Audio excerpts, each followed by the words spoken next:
राजनीतिक मंचों पे खुद को नैतिक और भ्रष्टाचार विरोधी बताने वाले अपने पीएम साहब की करतूत पे सुप्रीम कोर्ट भड़क उठा है। दागी विधायकों और सांसदों को बचाने के लिए जिस तरह का षड्यंत्र जो है मोदी सरकार कर रही है, उस पर कोर्ट का कड़ा एक्शन जो है वो सामने आया है। कोर्ट ने सीधे चुनाव आयोग से एक ऐसा डेटा मांग लिया है जिससे मोदी सरकार अब बुरी तरह फंस गई है। साथ ही नए चुनाव आयोग भी संकट में घिरता हुआ दिखाई दे रहा है। कोर्ट ने कड़क आदेश देते हुए कहा कि सिर्फ 2 हफ्ते का समय है और डेटा टेबल पे होना चाहिए। इसके बाद पूरे देश में हड़कंप मच गया है। सवाल ये है कि सुप्रीम कोर्ट ने कौन सा डेटा चुनाव आयोग से मांगा है और कैसे इस पूरे मामले में मोदी सरकार का और चुनाव आयोग जो है वो बुरी तरह फंस गया है। ये मैं आपको अपनी रिपोर्ट में बताऊंगी। साथ ही इस पर भी चर्चा करूंगी कि कोर्ट की तेवर जो है तल्ख होने की आखिर वजह है क्या। नमस्कार, आप देख रहे हैं 4 PM और मैं हूं आपके साथ सिमरन। दोस्तों, सुप्रीम कोर्ट एक बार फिर से दागी विधायकों और सांसदों को लेकर के चुनाव आयोग और मोदी सरकार पे भड़का है और इस बार सुप्रीम कोर्ट के तेवर काफी तल्ख है। सुप्रीम कोर्ट ने इस मामले में मोदी सरकार के अलावा चुनाव आयोग को भी शामिल किया है।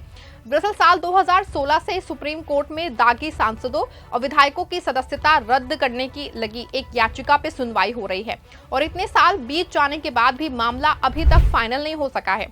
सुप्रीम कोर्ट ने 6 फरवरी को इस याचिका पर सुनवाई की थी। सुप्रीम कोर्ट इस मामले पे राजी हो गया था कि क्या दोषी सांसदों और विधायकों के चुनाव लड़ने पे हमेशा के लिए बैन लगना चाहिए। कोर्ट ने 3 हफ्ते के भीतर केंद्र सरकार और चुनाव आयोग से जवाब मांगा था। कोर्ट ने कहा था कि अगर केंद्र सरकार और चुनाव आयोग तय समय में जवाब नहीं भी देते हैं तो वे मामले को आगे बढ़ाएंगे। कोर्ट ने अगली सुनवाई 4 मार्च के लिए निर्धारित की है। मामले की सुनवाई करते हुए जस्टिस मनमोहन और दीपांकर दत्ता ने कहा था कि अगर किसी सरकारी कर्मचारी को दोषी ठहराया जाता है तो वो जीवन भर के लिए सेवा से बाहर हो जाएगा। फिर दोषी व्यक्ति संसद में कैसे लौट सकता है? कानून तोड़ने वाले कानून बनाने का काम कैसे कर सकते हैं? आपको बता दें कि कोर्ट में सुनवाई की रफ्तार धीमी होने पे सुप्रीम कोर्ट ने चिंता जताई। जस्टिस मनमोहन ने कहा कि दिल्ली की निचली अदालतों में मैंने देखा है कि 1 या 2 मामले लगाए जाते हैं और जज 11 बजे तक अपनी चैम्बर में चले जाते हैं। एमिकस क्यूरे विजय हंसारिया ने सुप्रीम कोर्ट को बताया कि देश के दूसरे राज्यों में बार-बार सुनवाई टाल दी जाती है और वजह भी नहीं बताई जाती। कोर्ट ने इस बात पे खास तौर से फोकस किया था कि बहुत से ऐसे राज्य हैं जहां अब तक MP MLA कोर्ट गठित नहीं की गई है। हालांकि इस मामले में 4 मार्च की समय सीमा से पहले ही 26 फरवरी को मोदी सरकार ने अपना जवाब दाखिल कर दिया था। केंद्र ने अपना जवाब ऐसा दिया कि सुप्रीम कोर्ट का पूरा मामला ही खारिज हो गया है। केंद्र ने अपने जवाब में कहा था कि हमेशा के लिए किसी भी सांसद पे प्रतिबंध लगाए जाने पर भी नियम है, ऐसा अधिकार संसद के पास है। ये कहना अलग है कि एक शक्ति मौजूद है और ये कहना दूसरी बात है कि इसका हर मामले में खास रूप से प्रयोग किया जाना चाहिए। केंद्र सरकार ने अपने जवाब में सीधे याचिका और सुप्रीम कोर्ट को ही चैलेंज कर दिया था। केंद्र ने अपने जवाब में कहा था कि याचिकाकर्ता के उठाए मुद्दों का असर जो है व्यापक है, जो साफ तौर पे संसद की विधायी नीति के तहत आते हैं। इस संबंध में न्यायिक समीक्षा की रूपरेखा में जरूरी बदलाव किया जाना चाहिए। केंद्र ने कहा कि सुप्रीम कोर्ट ने कई बार माना है कि एक या दूसरे ऑप्शन पे विधायी विकल्पों के असर पे अदालतों में सवाल नहीं उठाया जा सकता है।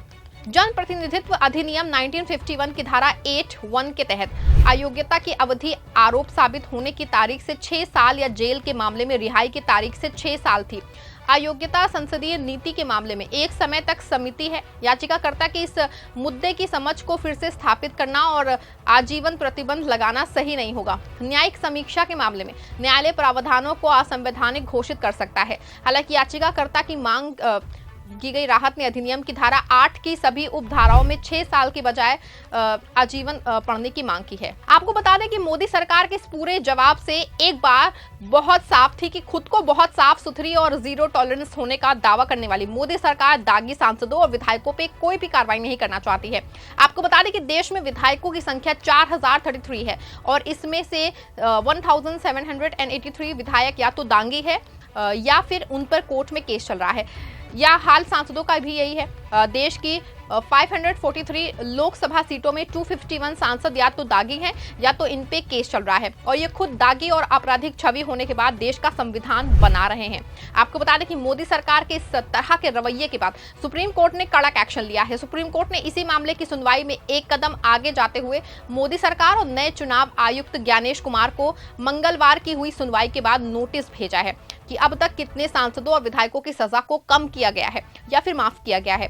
सुप्रीम कोर्ट ने चुनाव आयोग से ऐसे दागी नेताओं की लिस्ट मांगी है जिन पर से उसने चुनाव लड़ने से बैन के पीरियड को कम कर दिया या फिर हटा दिया है। कोर्ट ने इलेक्शन कमीशन से 2 हफ्ते में जवाब मांगा है। वहीं याचिकाकर्ता से कहा गया है कि इलेक्शन कमीशन से जानकारी मिलने के बाद 2 हफ्ते के अंदर अपना जवाब दाखिल करें। दरअसल रिप्रेजेंटेशन ऑफ पीपुल एक्ट 1951 में प्रावधान है कि दागी नेता 2 साल या उससे ज्यादा की सजा होने पे 6 साल तक चुनाव नहीं लड़ सकते, भले ही उसे जमानत मिल गई हो या फैसले के खिलाफ ऊपरी कोर्ट में मामला चल रहा हो। इसी एक्ट की धारा 11 के तहत इलेक्शन कमीशन के पास ताकत है कि वो किसी मामले में इस अवधि को कम या पूरी तरह से हटा सकता है। ऐसा करने पे स्पष्ट कारण भी दर्ज करना होगा। कोर्ट ने ऐसे ही मामलों की जानकारी मांगी है। माना जा रहा है कि सुप्रीम कोर्ट के बाद ना सिर्फ खुद को नैतिक और जीरो टॉलरेंस की नीति अपनाने वाले पीएम साहब फंस गए हैं, साथ ही उनका सबसे खास चुनाव आयोग भी इस पूरे मामले में बुरा फंसा है। कहा जा रहा है कि पिछले दिनों कई सांसदों विधायकों की सजा को माफ करा के चुनाव लड़ा गया है। हालांकि अभी तक इसका कोई आधिकारिक डेटा सामने नहीं आया है, लेकिन अगर ये डेटा सामने आएगा तो एक बात तो साफ है कि मोदी सरकार पे सवाल उठना लाजमी है। आपको बता दूं कि मोदी सरकार दागी सांसदों और विधायकों पे कड़ी कार्रवाई ना करवाकर पहले ही फंस गई है और ऐसे में अगर ये डेटा भी सामने आ जाएगा तो कितने सांसदों और कितने विधायकों की सजा को कम करके उनको चुनाव लड़ाया जा रहा है, इससे पूरी तरह से मोदी सरकार एक्सपोज हो जाएगी।